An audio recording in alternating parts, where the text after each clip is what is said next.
everybody. This is Brad, and over there's my friend Dave. And this is the first show that we're recording in 2020. And it's. I got to tell you, Dave, it's been. We haven't recorded in the past couple of weeks, and I've really missed being able to sit down and talk to you. It's good to come back. We're like two sad 10-year-olds that one of us got the measles, and it's the first. Yes. We're out on our bikes the first time in weeks, and we're like, "Oh, I missed you, Jimmy. I missed you, Bobby." Oh. It had a real pronounced effect on my emotions through the week because Tuesday would roll around and I just by the end of the day it's like, nah, this just isn't right. The world is not the way it's supposed to be. The axis have shifted or something. I don't know. This isn't good. Turns out friendship is nice. Who knew? Yeah. Who knew that friendship was nice? I would have, not me. I would have never guessed it. I wouldn't have pegged it. I would not have pegged it had you asked me. But it's worth it because I know I'm sitting across from somebody who is tanned, rested, and ready after his, what was it? It was a trip to Hawaii, wasn't it? It was a trip to Hawaii. Yeah, like Nixon, I'm tan, I'm rested, I'm ready to go. Put me in, coach. I'm ready to face 2020. My wife and I and our family does not tend to take long vacations. We haven't taken one in like 6 years. And so we went to Hawaii, and boy, that's a I don't know if you've heard of this place, Brad. Quite relaxing. Yeah, quite relaxing, Hawaii. Well, they've got the pineapples, and they've got the hula girls, and they've got the mangoes, and they've got the hula girls, and they've got luau's. Nothing is making you sound creepier than you repeating hula girls. Thank you, lecherous old man, for describing Hawaii. I'll tell you what I like about Hawaii. For the three fans of Freakazoid who got that reference, you'll back me up and and realize that I just did a very clever Freakazoid reference, and it wasn't lecherous at all, except for the fact that it probably was lecherous to everyone else. Here's how much I'm not a Freakazoid fan. I don't even remember what Freakazoid was. Was that the guy with the crazy hair and the striped shirt or whatever? It was a superhero parody made by when Steven Spielberg was doing all those animations like Animaniacs and stuff like that. And Pinky and the Brain. He also did Freakazoid, which, by the way, is one of my favorite animated series of all time. But yeah, that's where Freakazoid was. Blue skin, he had, kind of lightning-shaped hair. I thought it was brilliant writing. Gotcha. Okay, so that's just my own ignorance that I don't remember it. But I vaguely remember when Spielberg was cranking out the animation there for a while. Because he had, your Animaniacs. He had another show, didn't he, at the same time with Animaniacs?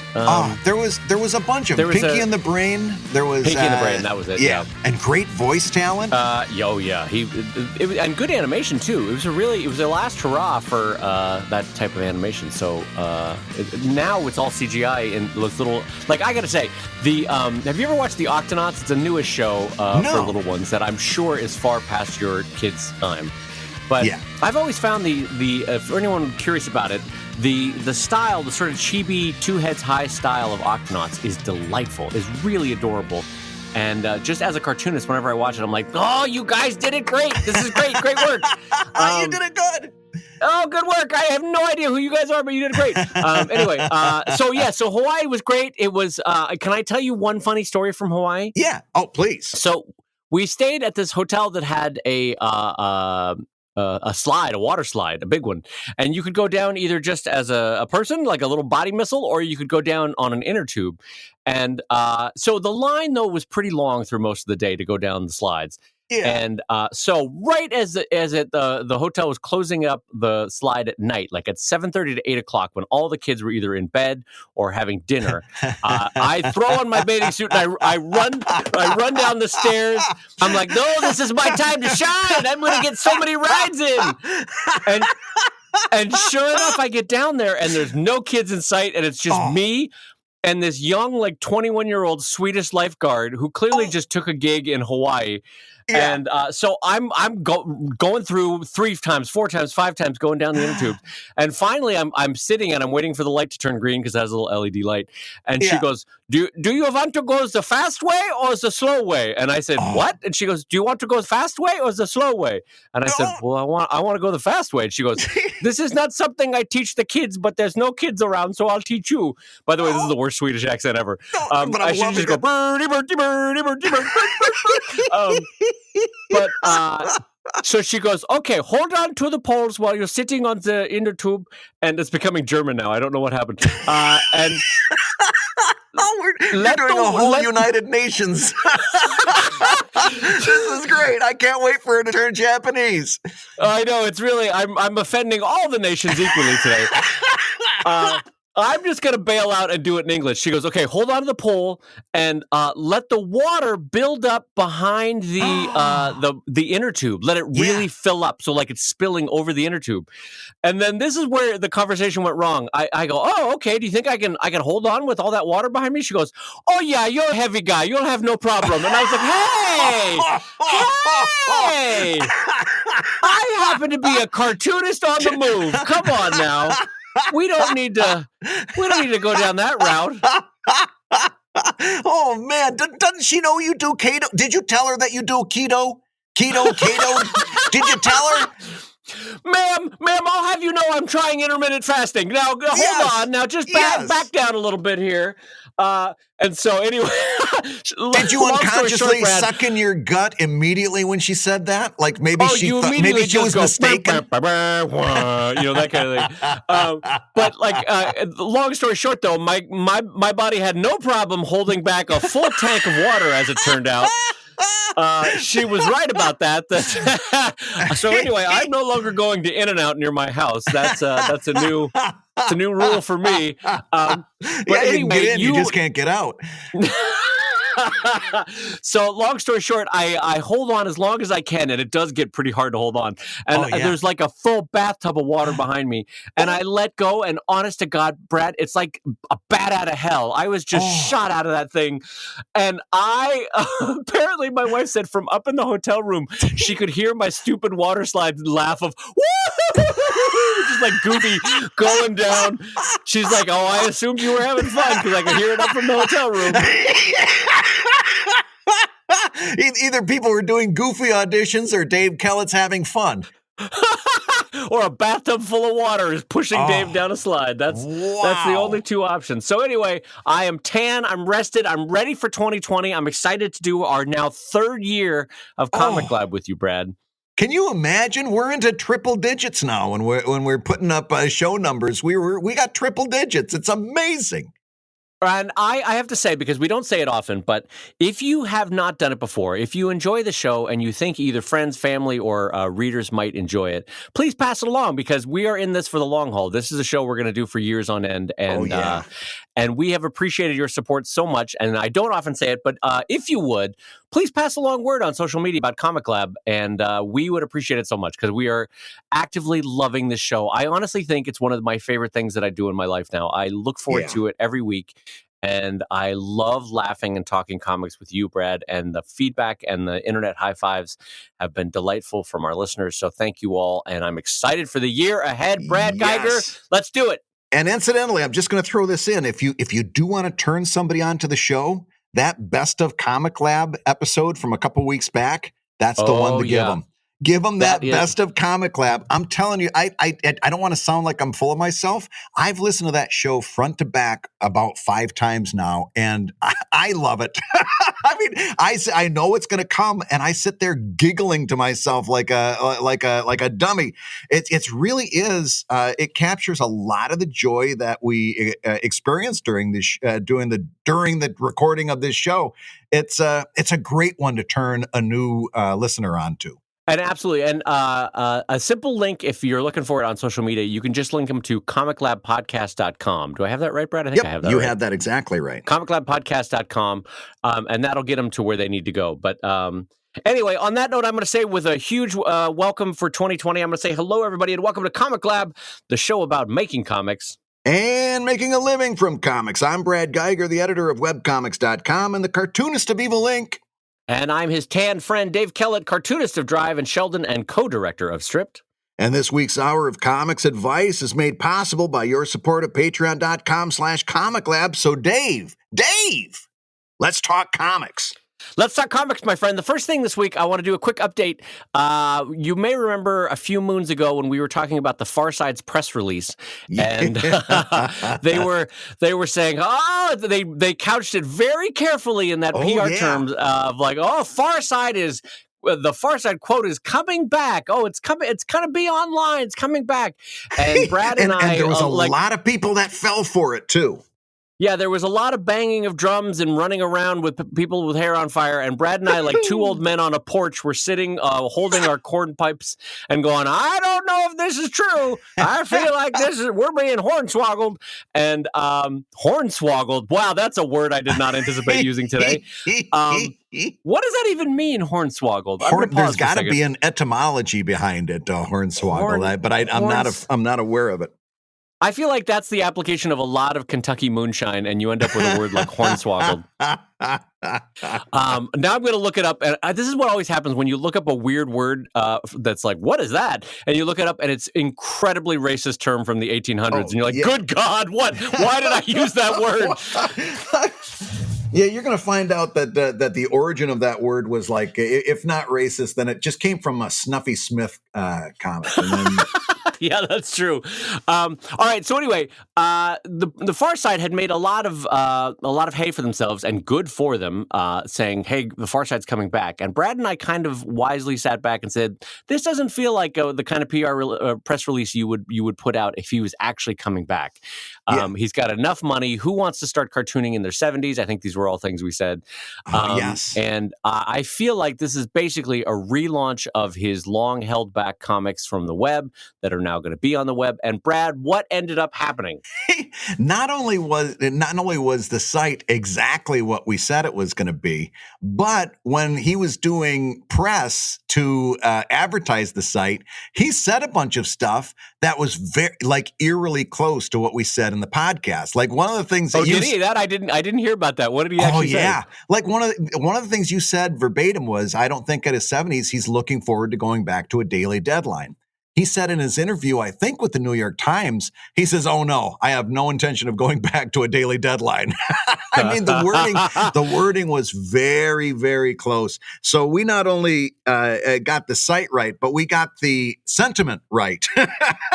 He had no intentions of coming back to a daily deadline. But the thing that's very interesting, Dave, is now I'm seeing on social media, people not only I still haven't gotten it, like they still believe, they want to believe it so much that they still believe that it actually is Gary Larson coming back. And so on my Facebook feed a few days ago, I saw somebody rerunning a Far Side cartoon with a clear copyright notation of 1993.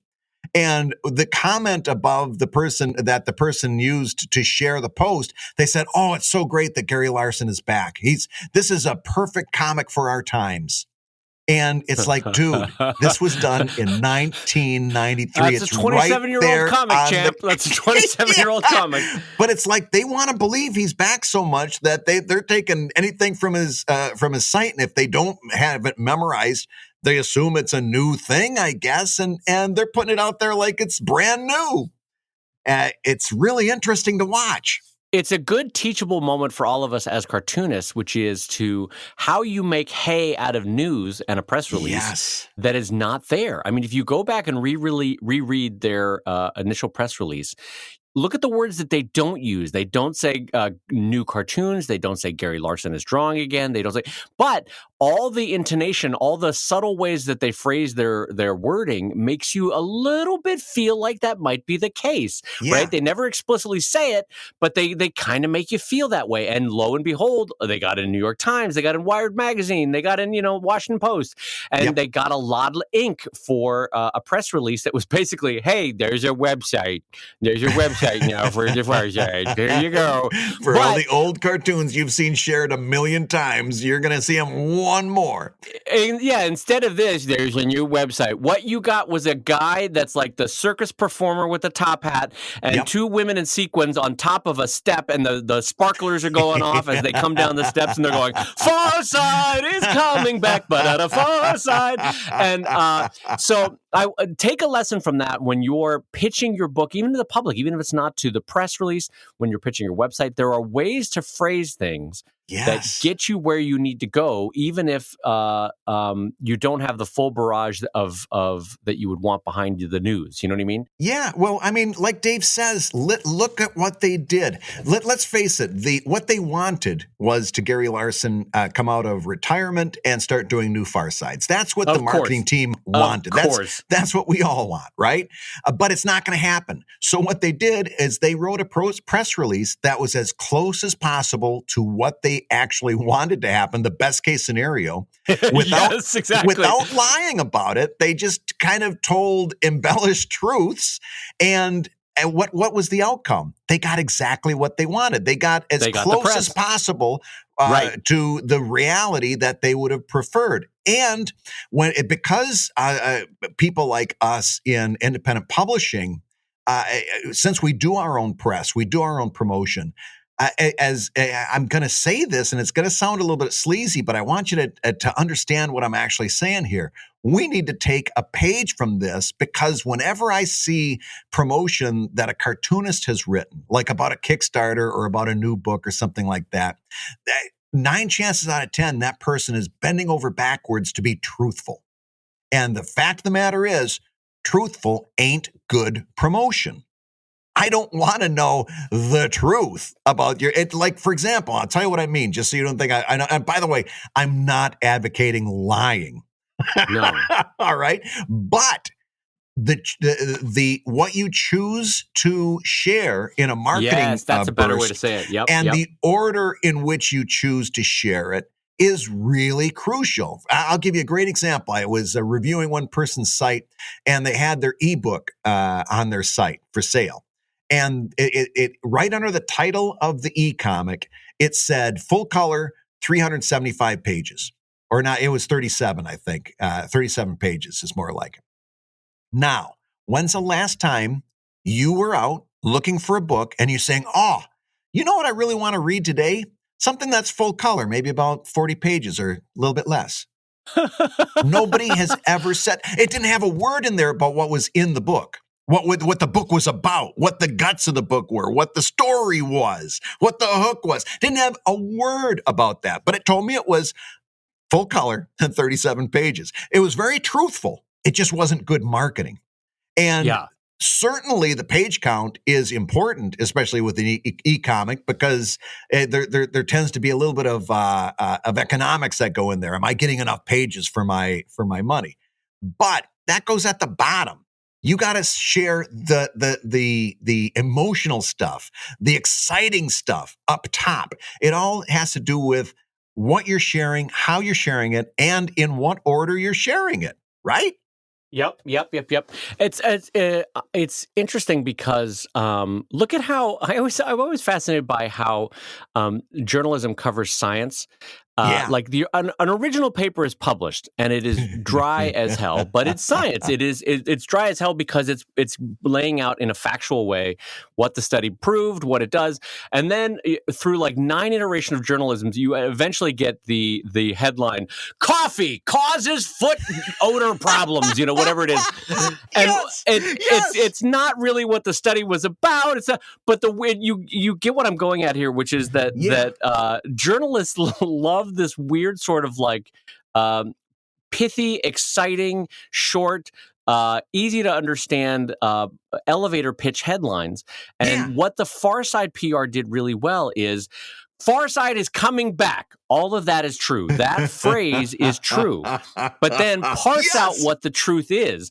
Far Side as a title is coming back to the web, not Gary Larson. And yet your heart wants it to be Gary Larson is coming back. Right. So what I'm getting at here is that it is truth, but it's truth wrapped in excitement. And that's an interesting thing to keep in mind when you're writing up a press release for your comic. It's truth, but it's wrapped up in excitement.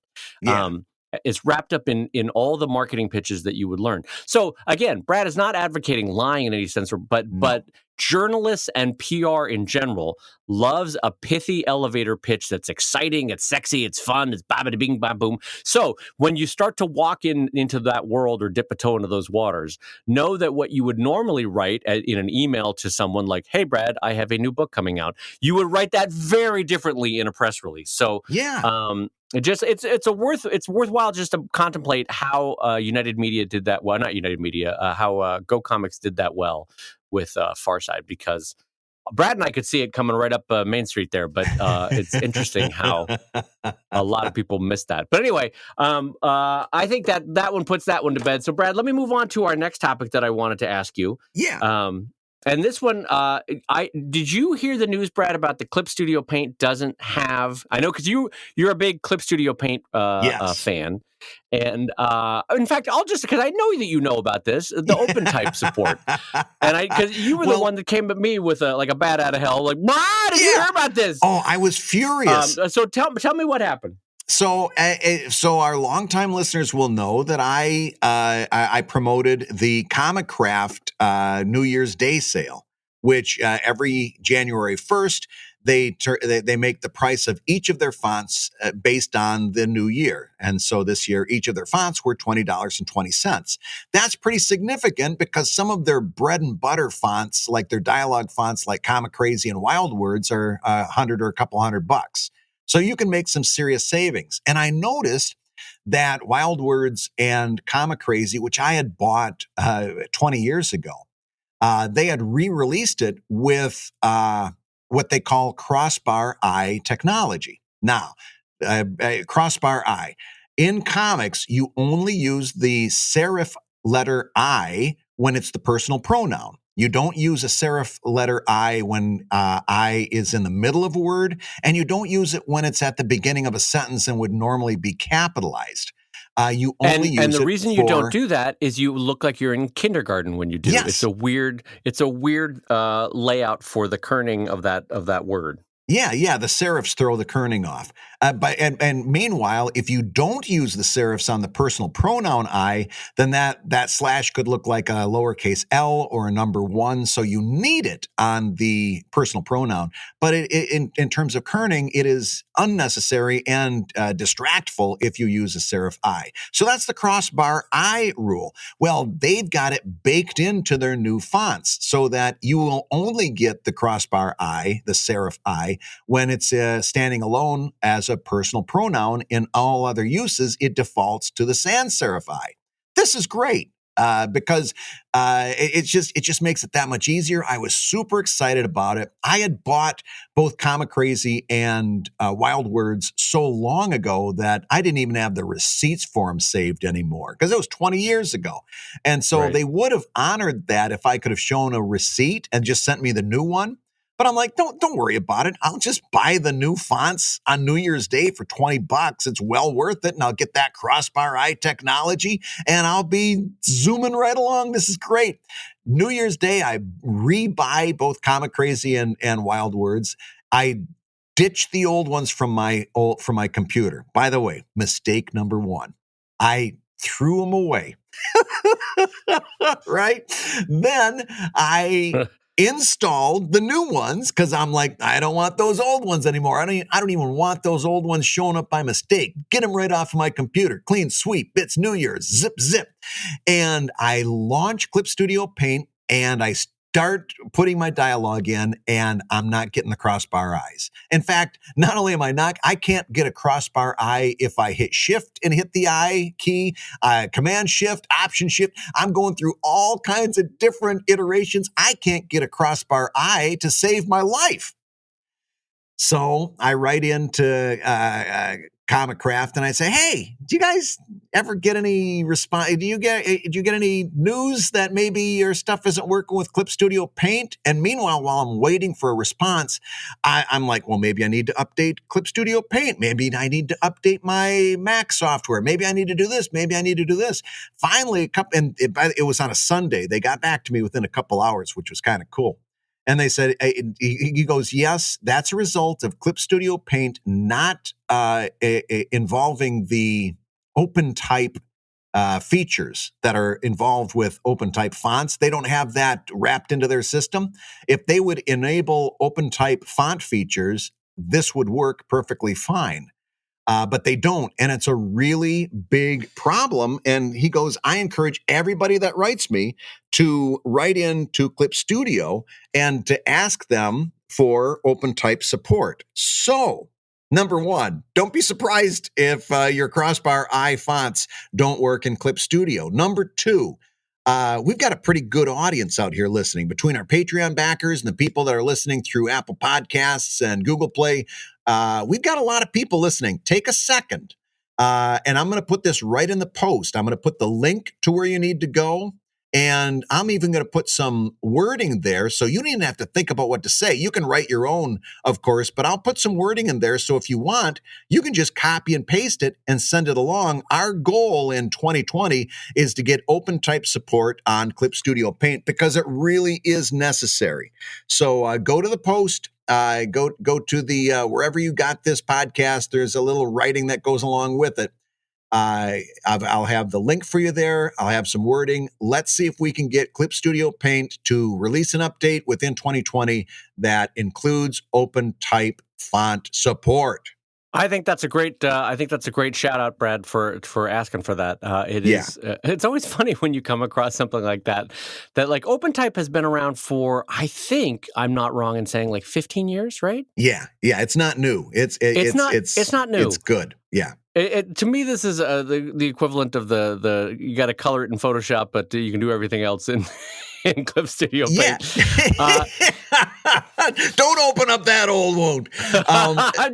There's basic stuff. Come on. Anyway, so all right. Well, let's move on to our next one. So, Brad, I got a question for you. This comes in from our friend Jeremy over at patreon.com/ComicLab. And he says, should I wait to do a Kickstarter if I have good Webtoons following, but not a good social media following? And then here's the details. I've acquired a good number of subscribers on Webtoons, and if I get 5 to 10% of my subscribers, I would have a successful Kickstarter. That said, my social accounts, Twitter and Instagram, don't have close to the same numbers. I haven't put as much effort into them as Webtoons, but I plan to change that this year. I wonder what returns on just Webtoon subscribers would be without the same social media presence, i.e. me adding a panel once a week for the Webtoons cartoon talking about the Kickstarter, but that doesn't bang the drum as much as me doing one post a day to social media. So, Brad, what are your thoughts? Someone who has built an audience, and I'll make this a little broader as we talk about it, that we can stretch this out to Facebook or Instagram or anything else. But let's talk at first just about Webtoons. If someone has built an audience, and let's call it a huge audience on Webtoons, and now it's come time to kickstart a book, what do they do? Because it's not a platform that they own or control, like we talked about last week. Right. So how do they get the message out, and how effective can they be in the end? Well, it's a great question. And we've gotten a lot of questions about Webtoons from our listeners. We've got a lot of people saying, should I be putting time into building an audience on Webtoons? Does a Webtoons following count? And so I wanted to talk about this week. And so let's give a brief overview of what you can do on Webtoons for people who aren't aware. You can post your comic, and significantly, you can post it in a panel-by-panel format that looks really good and reads really good on smartphones. Okay, so that's really the enticement on Webtoons, is the panel-by-panel publishing and a big audience that's really into comics that you can possibly tap into. So you can post your comic. You can post what they call creator notes. You're limited to 400 characters, and I don't believe hyperlinking is supported. You could put a link there. Yeah, you can put a link there, but they're going to have to copy and paste it into a browser window. And as you know, that's too many steps. And you can hotwire your Patreon. You can put a little Patreon house ad there when they click it, it goes right to your Patreon. So you do have one ad with a link that goes right to your Patreon. That's significant as well. But if you'll notice, you can't really hyperlink other than that. So you can't send them directly to another place, which, by the way, puts this on the before you start crinkling up your nose and saying, "Well, that's horrible. That's dumb." That is basically the exact same thing as happens on Instagram. You've Yep. got a group of people who are really into the visual, right? They're not into your posts about foreign affairs or anything else. They're into visuals, photos, images, cartoons, stuff like that. That's Instagram and that's Webtoons. And no posting, no hyperlinking. They do everything they can to keep you on that platform. So before you completely dismiss Webtoons, realize that that also means dismissing Instagram on the same merits. Now, can this person do it? Well, as always, it's going to be a numbers game. If you've got a huge following on Webtoons, then if you put a little, as you're loading your panel by panel comic into the next update, if you add one more panel that says, hey, I'm doing a Kickstarter, here's how you can get to it in your browser window. And then you do that little trick we shared earlier on, I think, a ProTips, where you buy a very simple URL and then have it redirect to your Kickstarter URL. Yep. Like mybook.com or whatever. Yeah. Yep. That's your best bet, because they're never going to do Kickstarter.creator.this.that. A bunch of numbers.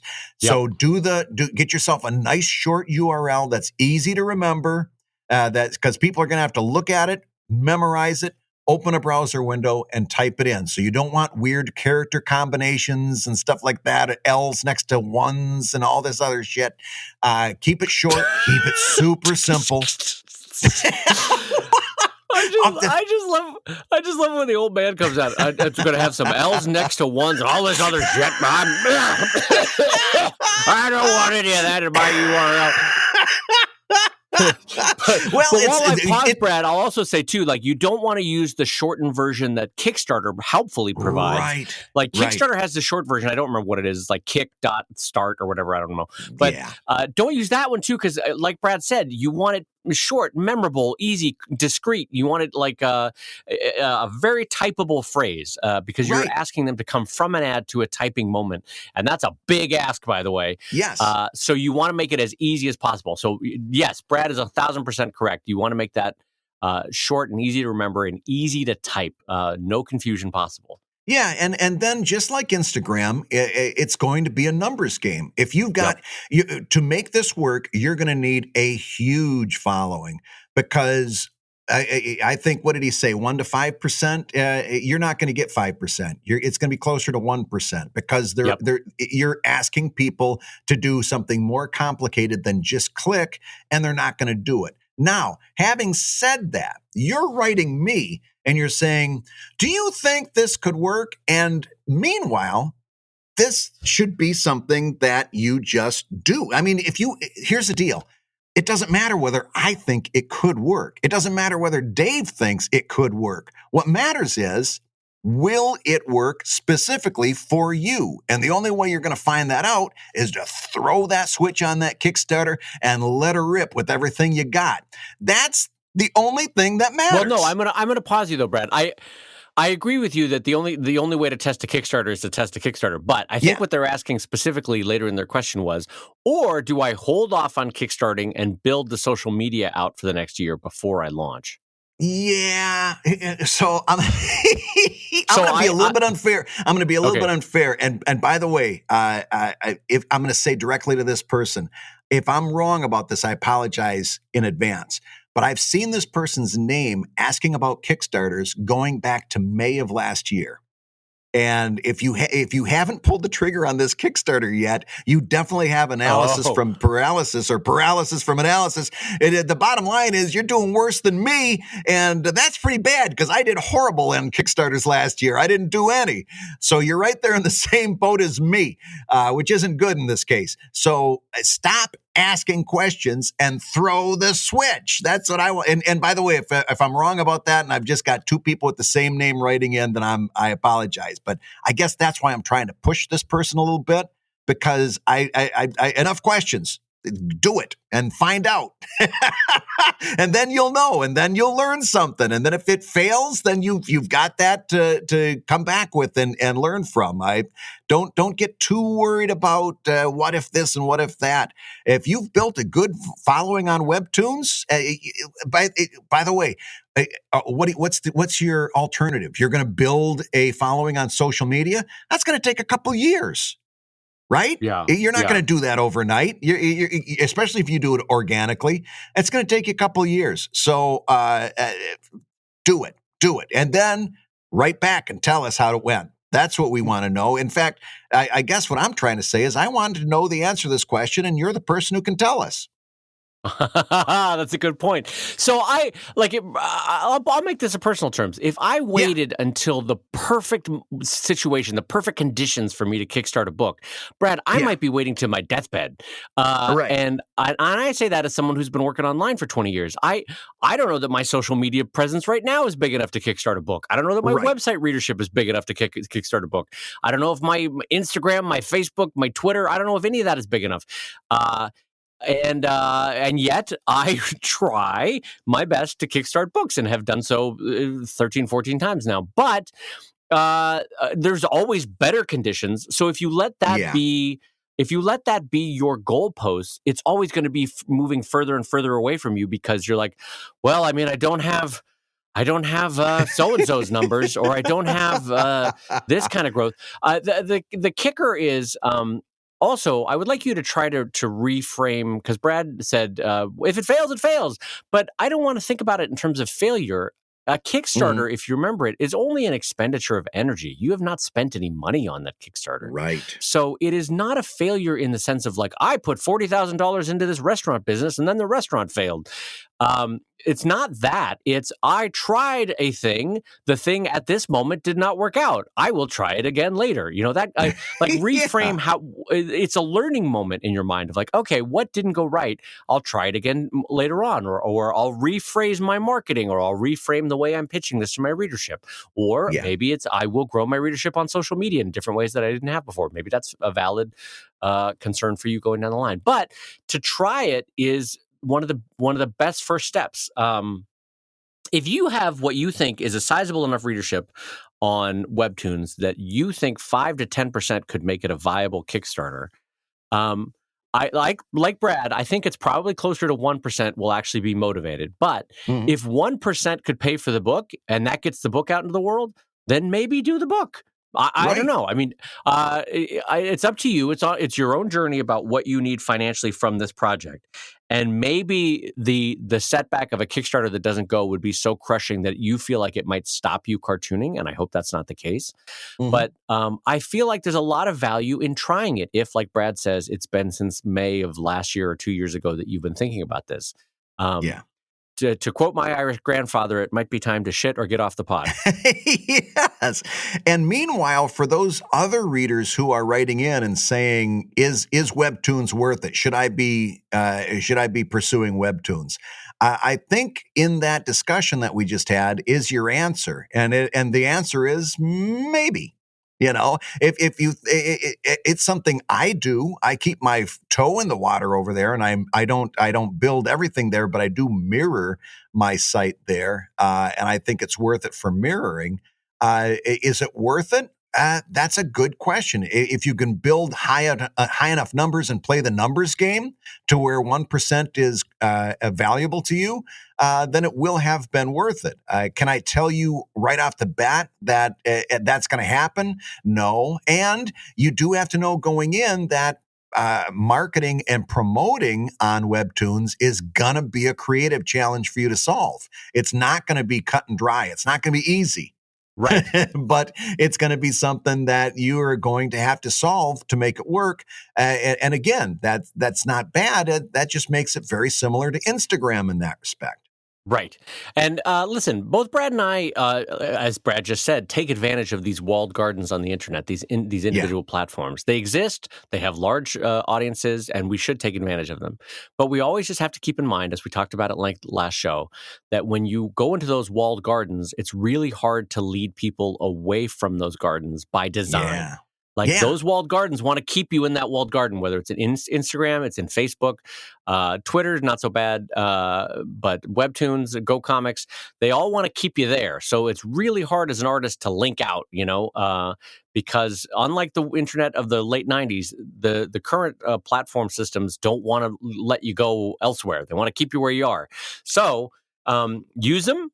Make them work for your career as best you can, but know, as is the case with situations like this Kickstarter, it's hard to get people off those platforms by design. So, right. I think we can leave that one there, Brad. What do you think? I think you're right. Hey, if you're listening while you work, take a minute to stand and stretch. And while you're doing that, we're going to tell you why you should join us on Patreon. When you do, you're going to get hours and hours of podcasts that we've recorded just for backers. And exclusive Patreon posts that go even deeper on ComicLab topics. And access to our exclusive Discord server, which is a thriving community of professional cartoonists. So you can support the show you love and get tons of actionable resources for your own cartooning. And listen, if you can't swing a pledge this month, we get it. No worries. Yeah, listen, you can still support the show by rating us wherever you get your podcasts. Just leave a 5-star review and a few kind words. That, along with mentions on social media, is incredibly helpful. Now, everybody, let's talk comics. All right, Dave, you got time for another $5 Patreon question? I do indeed. I've got a great one for you here. Listen to this.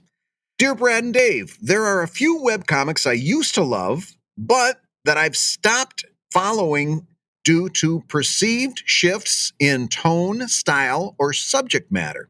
While I am not talking about anything that either of you have made, thank goodness. Thanks for throwing that in for us. I appreciate it. My ego was getting a little bruised. Although I'm not talking about you, I was curious, as comic creators, would you want to know when and why someone who used to be a fan chose to stop following your work, perhaps as feedback for what you could do to improve? So, Dave, somebody just stopped reading Drive. Do you want to hear from them with their detailed analysis of why that was? I do not. How do I put this? I want to put this in ways that don't make me sound like a jerk, but I'm just going to say it. I could care less. I could care less. Right. And so I will probably add the caveat that if I hear from 200 people with the same complaint, that I might go, all right, well, that's something I can think about. But individually, I neither take pain nor pleasure from someone moving on from something they've read for a long time. Yeah. I acknowledge it as a natural flow. Like, I always assume, Brad, at any given time, I am losing 5 to 20% of my readership and gaining 5 to 20% of my readership. Right. And hopefully, if I'm doing my job right, I'm losing 5 to 20, but gaining 6 to 21%, that kind of thing. Yes. So that the constant churn is a little bit higher on the income than it is on the outflow. But, anyway, so let's examine real quick. Why do I not care? Okay, so I think I'm thinking out loud. I think the reason is that at this point, I have come to like and trust what I'm doing, and if I'm enjoying it enough to draw it, then I like the idea enough such that I don't need the feedback. And that sounds disingenuous, but it's kind of true that I still draw for me with the benefit that there is a nebulous tens of thousands out there that also read it. I don't know. What are your thoughts, Brad? Okay, someone comes to you and says, hey, Brad, I've been reading Evil Ink for 5 years, 10 years, I don't even know. But today I'm not going to read it anymore. Would you like to know why, Brad? No. Listen, the rule there is never listen to a reader. Always listen to your readers. Yep. Yeah, that's a good summation. Okay, so if you get caught into this trap of listening to a reader or trying to make changes based on one person or a small number of people's feedback, you're going to run yourself in circles because you're going to get one person who says, "Oh, I like this character with blue hair," and you're like, "Oh, great, blue-haired people. I'll do blue-haired people." And then the next person's going to say, "Well, I like people with red hair." And then you go, okay, maybe half my characters have blue, half of them have red. This is great. And then you get the person says, well, why can't they be purple? And then you try to, have the people mush their hairs together and make purple. And you just run in circles because you cannot ever do something that's going to please all the people all the time. And that's where you've got to have, and you've got to generate it. You've got to cultivate it. But the key word that Dave said there was confidence, right? You've got to build up a confidence in what you know what you're doing. You've put the work in, you've put the thought in, you've done the polishing before it has been published on your website. And you know what you're doing and why you're doing it. And whether it's going to stand on its own merits has yet to be seen. But you cannot be distracted by one person's comments, nor can you allow that one person to run you around in circles. It's just a losing ball game if you do. So you've got to cultivate confidence in what you're doing, don't you think? Yeah, like if reader Eugene comes up to me at Comic-Con and goes, well, I used to read the comic, but I just don't read it anymore. And I don't know why Eugene has that voice, but anyway, let's keep going with it. I don't enjoy it anymore. But if you got rid of the dog, I would probably jump back in. But I just don't love the dog comics. And then what happens if I drop the dog, I'm not creating the comic for me anymore. I'm creating it for Eugene. And then I'm constantly like checking in. How we doing, Eugene? Hey, just checking in. We're still on the same page about this? We still good, Eugene? I can't lose Eugene. If I've lost Eugene, I've lost the war. I can't lose Eugene. There's something that's crucial about that, Dave, and that is this. When we start out doing webcomics, we've got this mindset as if there's a finite number of webcomics readers, and we've got to get a majority of them, right? There's only so many people, and I've got to get them. And if I lose one, then it's going to be harder for me to get that number.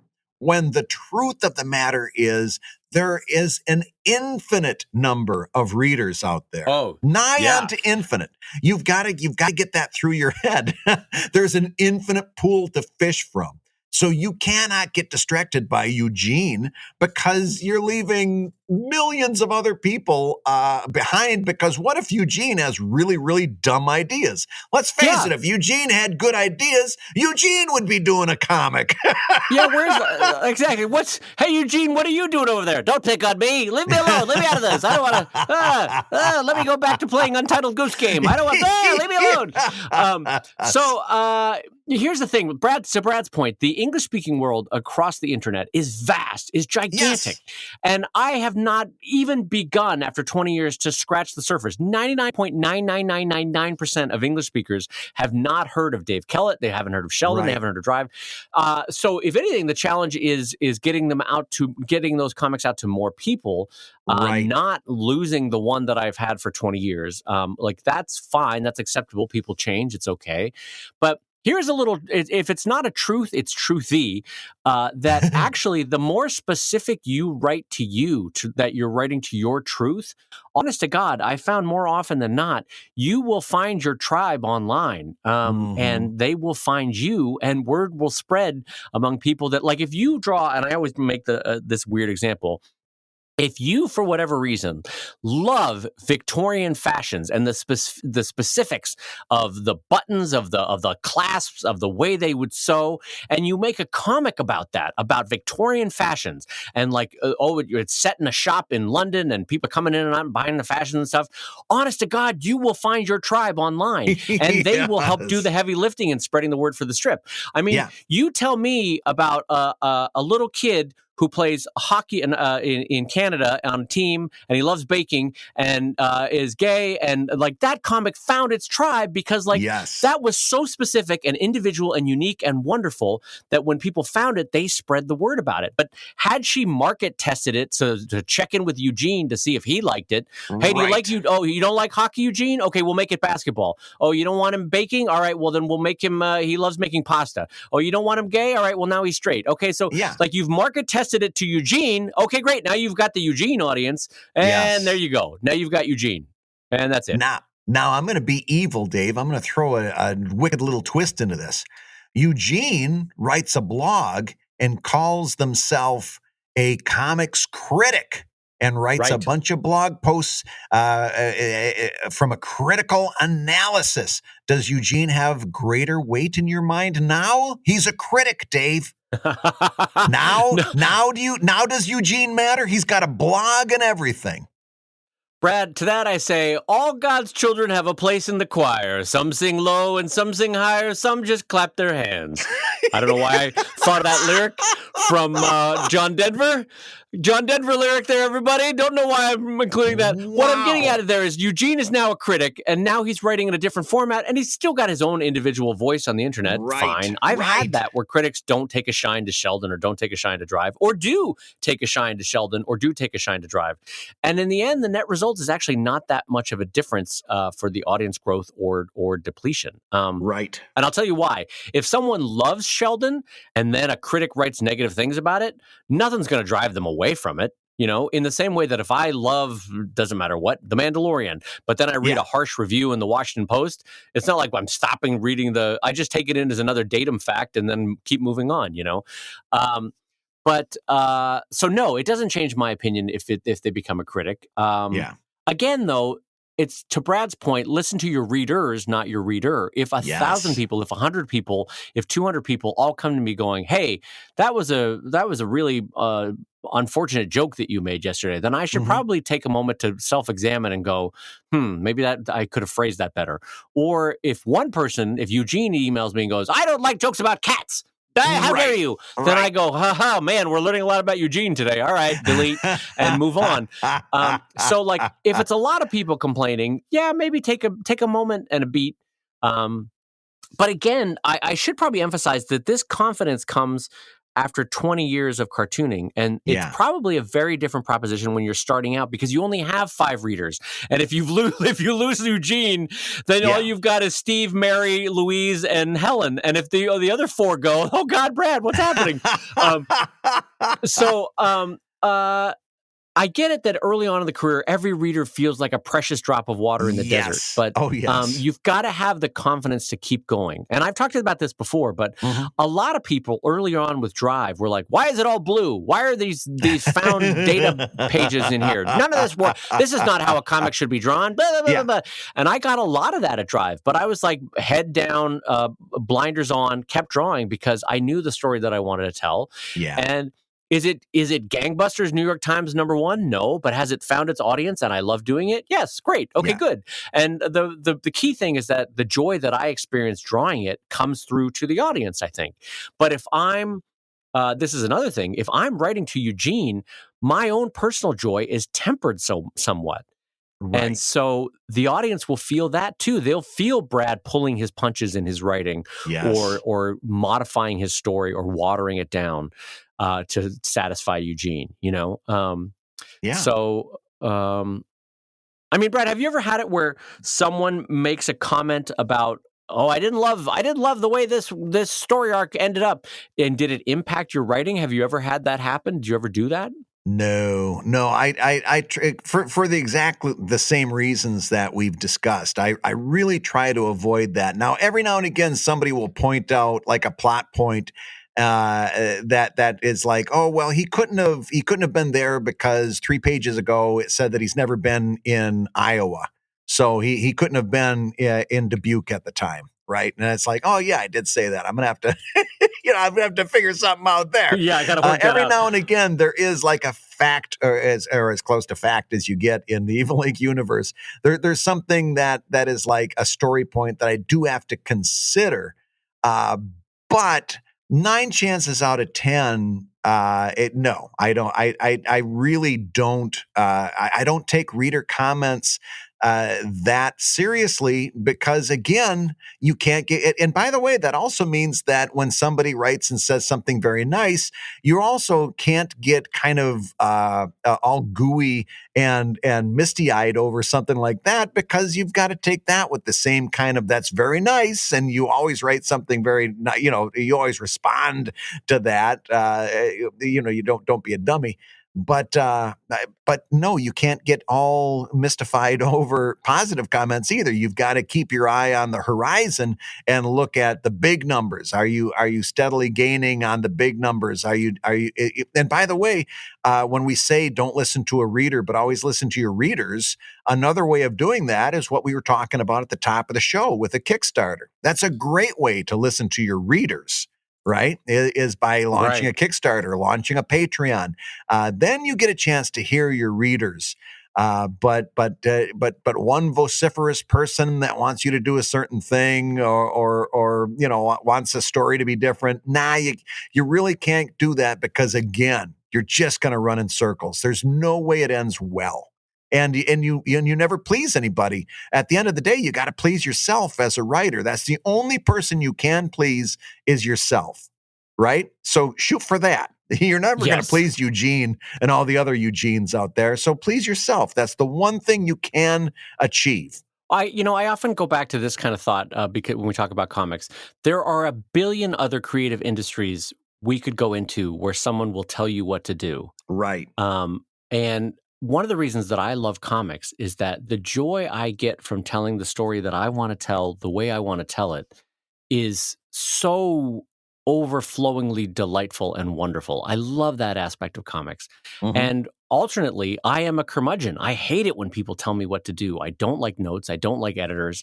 I really dislike, hey, why don't you change this and this around? Oh, go away. Get out of here. And so when a reader says, I just love the comic, I just don't want any more of the dog, I'm like, yeah, but that's what's making me happy. That's why I'm making comics, is to make this comic. And so this is the reason why I'm making comics. And if you don't like it, that's fine. There's another one tomorrow. And if you don't like that one, that's fine. There's 4,000 in the archives. Go read the other ones. And if it's not for you, that's also fine. There's 1,000 other comics in this great big ocean. Go read those ones. Yeah. Because I'm in an industry where I want to tell the stories that I want to tell the way I want to tell them. And now listen, that also means as an artist, you have to, part of the confidence is that you learn to craft your story and your jokes and your characters in a way that appeals to the joy in your heart, but that also reaches the broadest possible message, the broadest possible audience, while still being true to what you want to tell.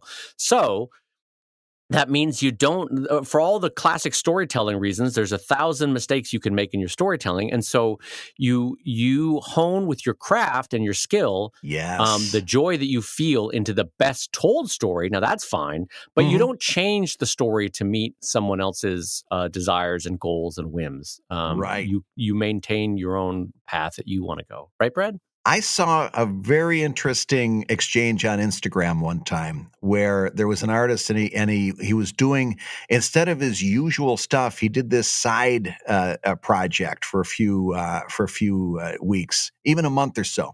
It was a departure. And one of his comments on Instagram was, I really don't see why you need to do this side project. I liked your regular stuff. I don't see why you need to do this side thing. And this person very kindly, but also very firmly said, oh, I know what the problem is. I'm not making the comic for you. I'm making it for me, and I'm sharing it with you. And there's a difference between those two things. And that should clear up all of the misunderstandings. Do you remember? Do you remember that? Because I'm talking about you. Oh, really? Was that something I said? This was somebody that did not like Annette. That's unusually ballsy for me to directly address someone and be like, "Oh yeah, go to hell." That's because I draw the comic for me. Well, that's interesting. I'm paraphrasing the way Brad Geiger would say it. You said it in a very much nicer way, but the theme was still there, where you basically said, "That's okay. I'm not making this for you. I'm making it for me, and I'm sharing it with you." There's a difference between those two things. You said it very kindly, but it was also very it needed to be said. That's you cannot. I mean, listen, I have no memory of that, but I find it true. Good job, past me. I don't remember saying that, but that's. I had it needle pointed onto a pillow. I lay my head down on it every day. It's. I thought it was a brilliant response. I mean, it's true because, I think it probably was it like Anatomy of Animals or Anatomy of Authors probably that I was commenting on? Yeah, okay. It was one of the anatomies. Yeah. Okay. Well, I'll speak to that. Yeah. There are times I've been doing Sheldon for 21 years, 22 years. Yeah. 98, no, 20, 22 years now. Oof. So let me tell you, you get a little tired of walking down the same path. And so Right. sometimes to keep your own spirit and your heart fresh, you got to try new things. And so I could have either quit doing Sheldon, or I could for a while do Anatomy of Animals and Anatomy of Authors, or this and that, right? In the children's book I'm going to do.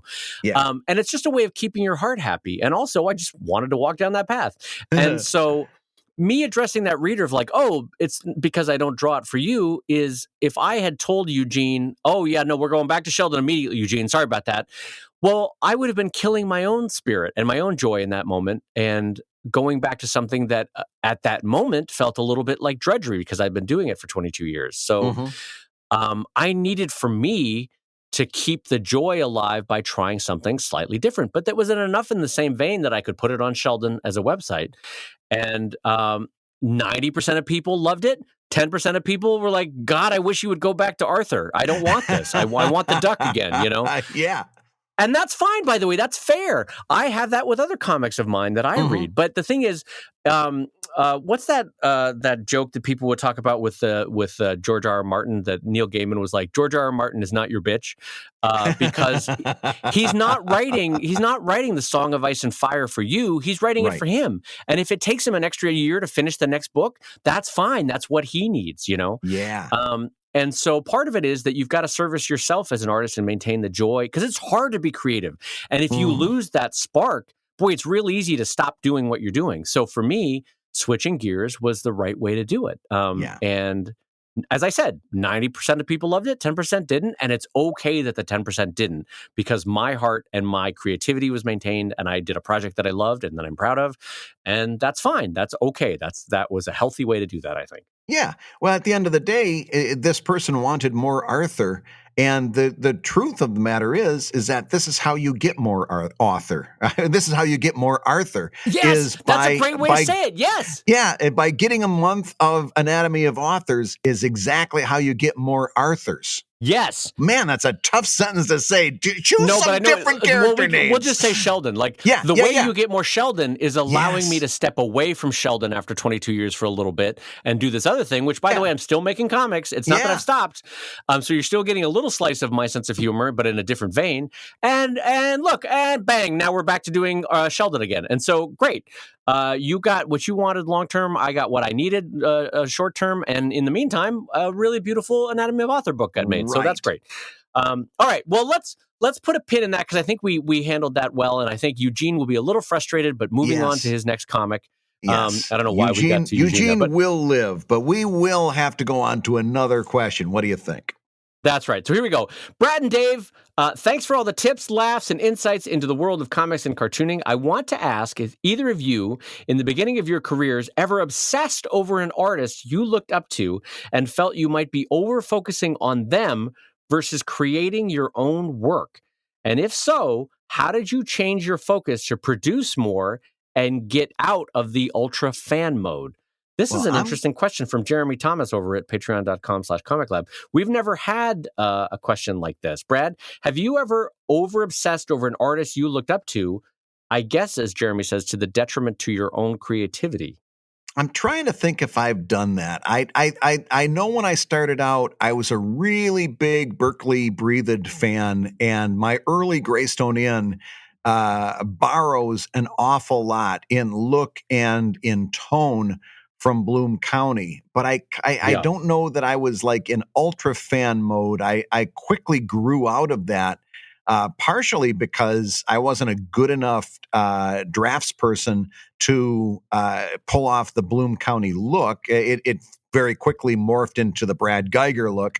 And similarly, my writing at some point started to find its own legs. And I started, instead of trying to write a joke that sounded like a Bloom County joke, I started focusing much more on trying to find something that sounded like a Brad Geiger joke, for better, for worse. What about you? I'm having a hard time finding resonance with this. Have you experienced what this question asker is talking about?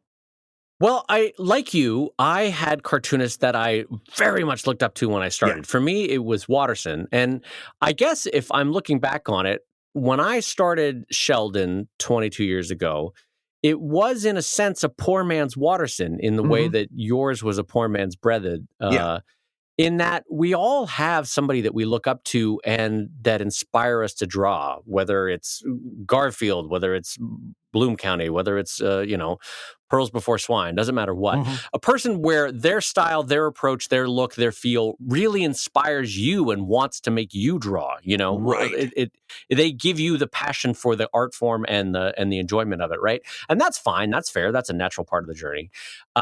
But what's interesting, and I think it's worth talking about, is this idea that because Jeremy phrases it differently. He says you obsess in ultra fan mode so much that my sense is that you don't create, is what Right. he's saying.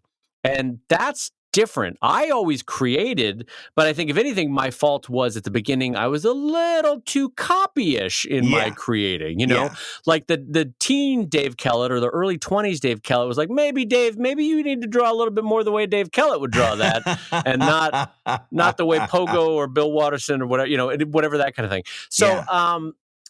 but I like this idea, and this is worth discussing, that someone could be such a fangirl or fanboy that they don't actually create their own thing so much. You know what I mean? And there's interesting aspect to that like there's a perfectly acceptable and valid reasons for creating fan art or Mhm. fan stories or fan where you're like, I'm Brad, I'm going to write my own Star Trek script, that kind Yeah. of thing.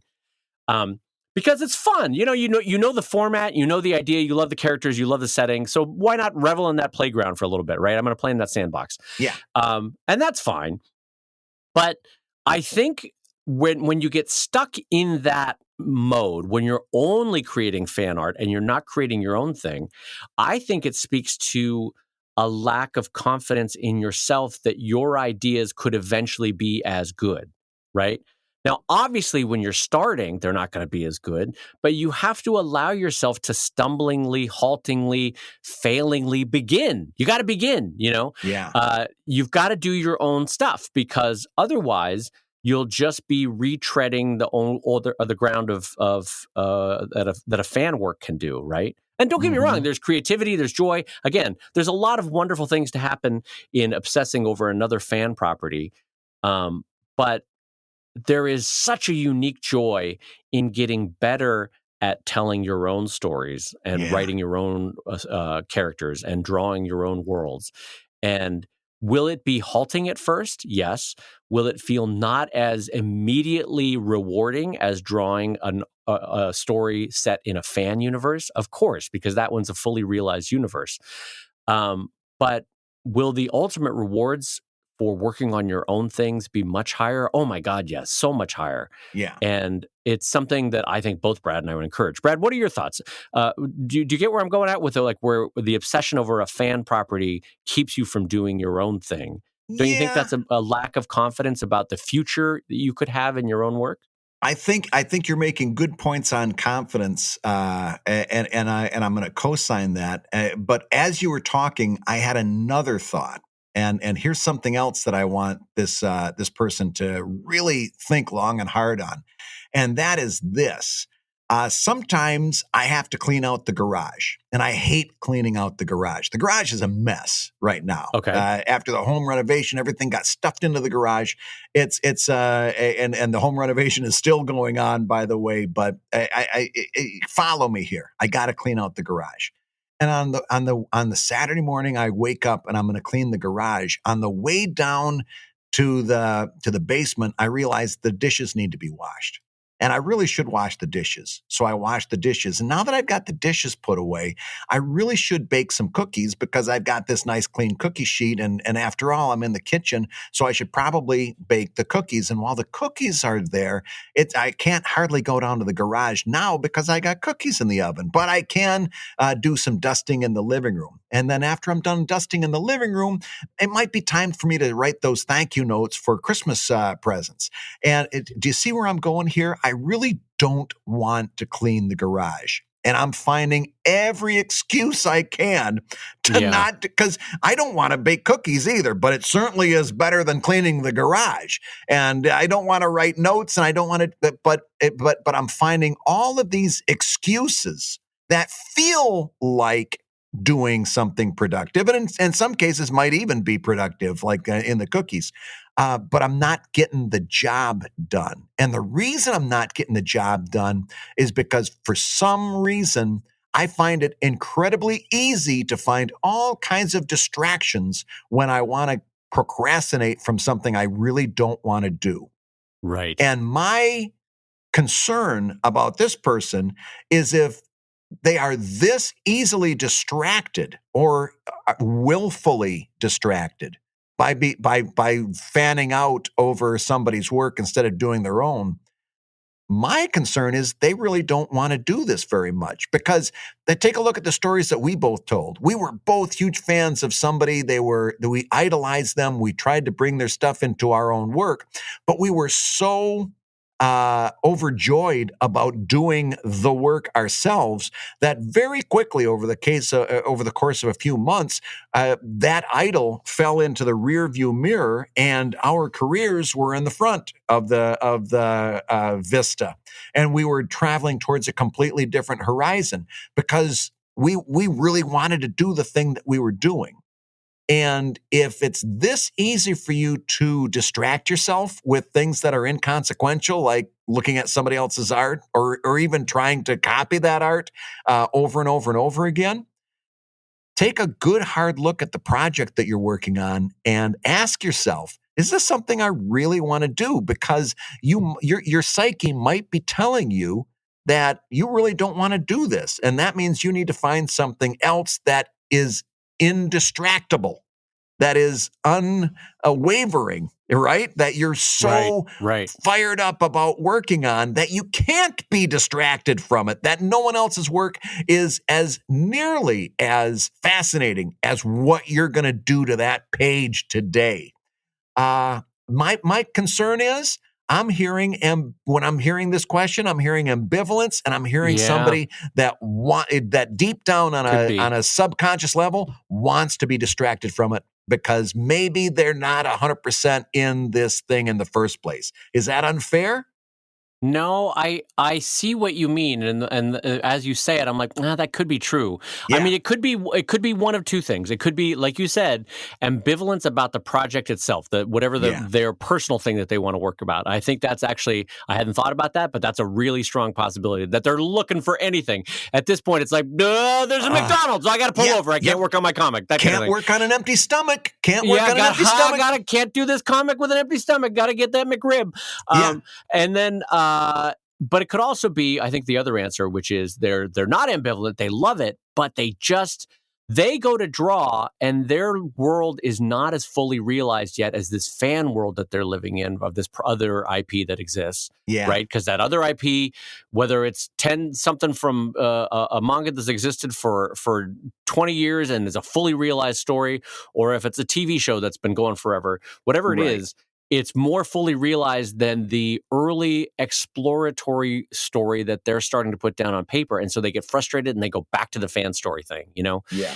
And so I think you're right. It's either ambivalence or it's lack of confidence in the comparative value of your story, which is just beginning, versus this fully realized, established mega story that exists in popular culture, right? Yeah. And a part of this goes to that old internet truism that you can't compare your blooper reel to someone else's highlight reel, Because whoever or whenever this fan or this popular culture thing is that you're a fan of, that got started in much the same way that your current project is getting started. Mm-hmm. In a room with someone by themselves, in a garage, in a project of one or two friends talking about it over coffee, whatever it was. It didn't have a start with $100 million budget. It had a start with a person or a few people talking about, hey, this might possibly be a thing, right? Yeah. And then having the halting but confident steps to move forward and trying it out. And so I think both Brad and I would encourage you to play the mental game of increasing your confidence level that you might not be where you want to be right now. But if you keep going, if this is a project you believe in, you will get to where you want to get to. Yeah. Either way, I think one thing we agree on, this is indicative of a deeper discussion that this person needs to have with themselves, right? In other words, it's not just, oh, I'm really interested in this other person's art. That lack of focus on one's own work is an indication that there's something that's not setting right deeper down. And whether it's confidence or you actually don't really want to be working on this project or what it is, I think what you're talking about it indicates a bigger conversation you have to have with yourself. I don't think really it's just a toss away thing. I think this is indicative of you need to have a bigger conversation with yourself. I think that's really true. I think that's really true. And I'm going to throw out one third option that just occurred to me now as Brad was saying this. I thought I was going to put a button on it, but no, I have one more idea. And that is this.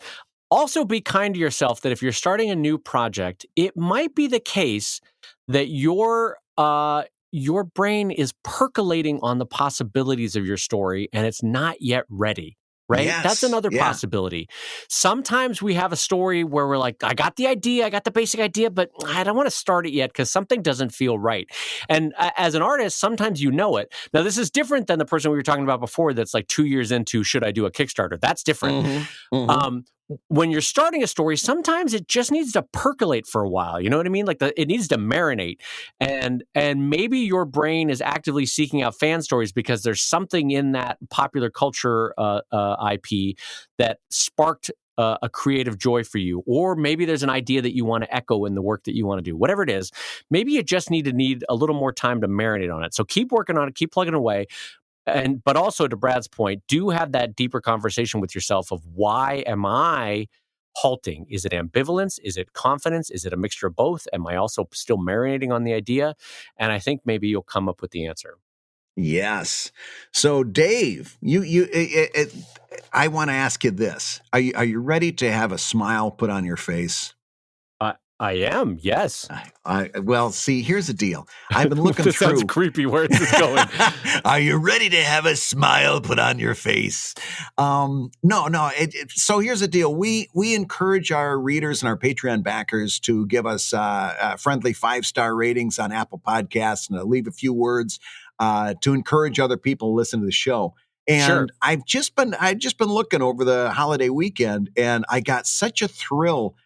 Because so many of you guys and so many of you folks have put such nice, downright heartwarming things in those comments. And Dave, I want to share one with you because I think you're going to love it. Are you ready? All right. Yeah. Listen to this. This one comes in on Apple Podcasts after a 5-star rating. It says, great for creators. One of the few podcasts about making comics that actually focuses on useful tips and best practices instead of meandering discussions. Highly recommended. comes in from Andy, who's the writer of My Roommate, the Internet. Dave, we're getting right down to brass tacks, no meandering discussions. With love in my heart, Andy, I got to say you must be listening to a different podcast. He might have hit the wrong button. I think maybe he was looking for a different show. I say this with love, though, Andy. First of all, thank you for the kind words. I think me talking about a Swedish lifeguard telling me to hold on for dear life as a bathtub of water fills up behind me, maybe not all brass tacks getting down to facts over here about how to make a living in comics. But regardless of that, I thank you, Andy. That's really nice of you to say. Yeah. We wouldn't want to get into any meandering discussions and then put them all together into an hour and a half show. No, God, no. We want to, but that's nice. Though. That means on some level, though, Andy is getting enough. I guess the wheat versus chaff thing is high enough ratio where we're given enough helpful things that occasionally, if we talk about Voltron, not forming up quite right, that balances out against it, which is okay. So thank you, Andy, for that. I appreciate that. That's very nice. Yeah, I knew that was going to be a nice way to end the show with a smile because, like I said, I sat there reading these things over the holiday, and you folks really do. It really does make a difference, and it's a great way to get a little ego boost and feel good about yourself to see that this show is making a connection with you all. It's fantastic to see. So just thank you for that. Know that you made me smile as I was sharing a 1-bedroom condo apartment with my in-laws while my house is being ripped apart. and I'm getting phone calls from the electrician saying this knob and tube wiring is a death trap. You've got to change everything. As all of that was happening, just know that your comments were making me smile through all of the zeros behind the estimate that my electrician was giving me. And if you've got knob and tube wiring, that's a lot of zeros, Brad. I can tell you. Oh, I only had that in one part of my first house, knob and tube. And the electrician, honest to God, turned at me and he's like, "This will kill you. Get this out of your house." And I was like, "Oh, all right. I guess that's a check I'm writing. Then we're gonna get that out of the house." Yeah. Mine said, "Watch this cool little magic trick I'm going to do." He touched it with his finger and it disappeared. The wire, the coating on the wire just went. Oh, God. Golly. But listen, there's one thing that the electrician said to me that has stayed with me for a long time after he said, "This wiring will kill you." He looked at me dead in the eyes. He stops in the middle. He looks at me dead in the eyes. Hands on the shoulders, yeah. Yeah. And he says, "You know what?" He says, "You've been listening to ComicLab, the show about making comics and making a living from comics." And then he hopped on a plane, flew to Los Angeles, and said to me, "Your hosts have been Brad Geiger, the editor of webcomics.com and the cartoonist of Evil Inc. at evil-comic.com. And then he texted me from Los Angeles and continued. He said, "And my friend," I don't know how he became friends with Dave Kellett, but it's written right here. "And my friend Dave Kellett, co-director of Stripped and cartoonist of Sheldon at sheldoncomics.com and Drive at drivecomic.com. And the ComicLab theme song is used with permission from Andy Creighton at theworldrecord.net. The electrician didn't know this part. Yeah, you're dropping it, aren't you? You got no place to go. He just started fumpering. He didn't know what to do next. Anyway, this episode was edited by the wonderful Matt Woodard of Woodsong Productions over at www.woodsong.media. If you love ComicLab, you can rate and review the show on Apple Podcasts, and you may hear your review featured in a future episode, just like our buddy Andy. And the ComicLab theme song is made possible by your support on patreon.com/ComicLab. So we'll go ahead and say that twice. Patreon.com/ComicLab.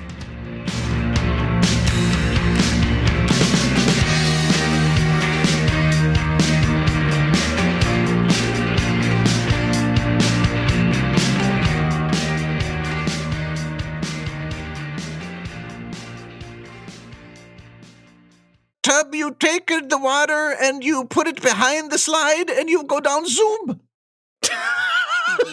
That's my best Swedish accent. Your Swedish meatball has a lot of Italian sauce on it, is what that.